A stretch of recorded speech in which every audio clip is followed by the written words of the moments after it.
আসসালামু আলাইকুম। আমরা এই মুহূর্তে যুক্ত আছি হবিগঞ্জ জেলার চুনারুঘাট থানা ১ নং গাজীপুর ইউপি বাল্লা সীমান্তবর্তী এলাকায় এবং এপার ওপার বাংলায় একটি মর্মান্তিক দুর্ঘটনা ঘটে গেছে।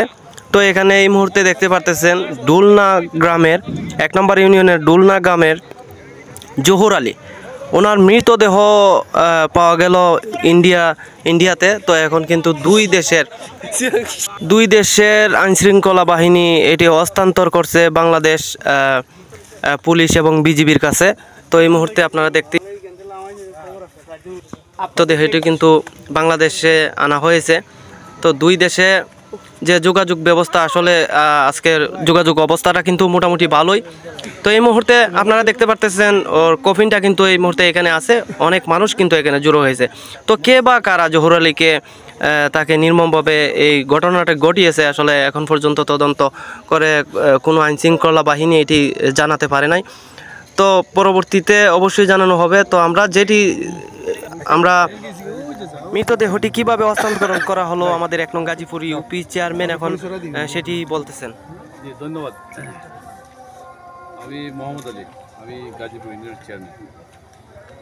আজকের যে লাশ, এটা আমার ইউনিয়নেরই ডুলনা গ্রামে মৃত অবস্থায় যারা পাওয়া গেছিলো ইন্ডিয়াতে। তো আজকে তারা আমাদেরকে লাশ আনুষ্ঠানিকভাবে হস্তান্তর করছে।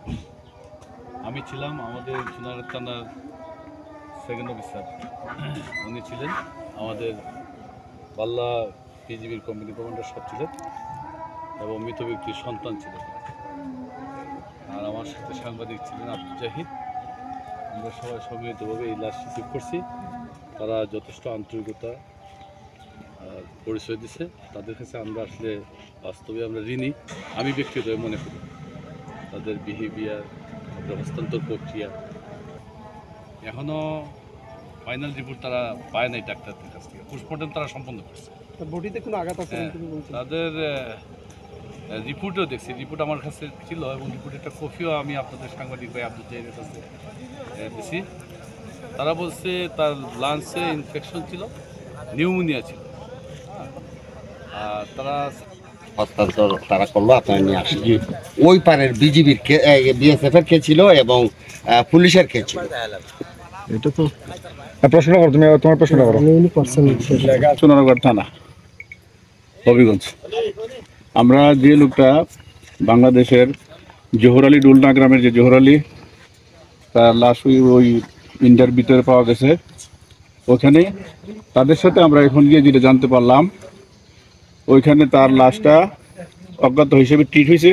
ওইখান থেকে হাসপাতালে যাওয়ার পরে হাসপাতাল কর্তৃপক্ষ ওই সংশ্লিষ্ট খোয়াই থানা পুলিশকে ইনফর্ম করছে অজ্ঞাতনামা একটা লাশ। ঠিক আছে, ওইটা তারা পাওয়ার পরে ওই দেশে ইউডি মামলা হয়েছে। এটার অন্য কোনো কারণ তারা খুঁজে পাচ্ছে না। আপাতত ইউডি মামলা নিয়ে তারা সুরতাল করে পোস্টমর্টম পাঠাইছে। আপাতত তার প্রথমে প্রিলিমিনারি রিপোর্টে যেটা আসছে, তার ফুসফুস বা হার্ট অ্যাটাক জনিত সমস্যা, এটাই আপাতত আসছে তাদের রিপোর্টে। পরবর্তী ফাইনাল রিপোর্ট আসলে পরবর্তীতে আমাদেরকে তারা এটা পাঠাবে এবং জানা যাবে প্রকৃত কারণ।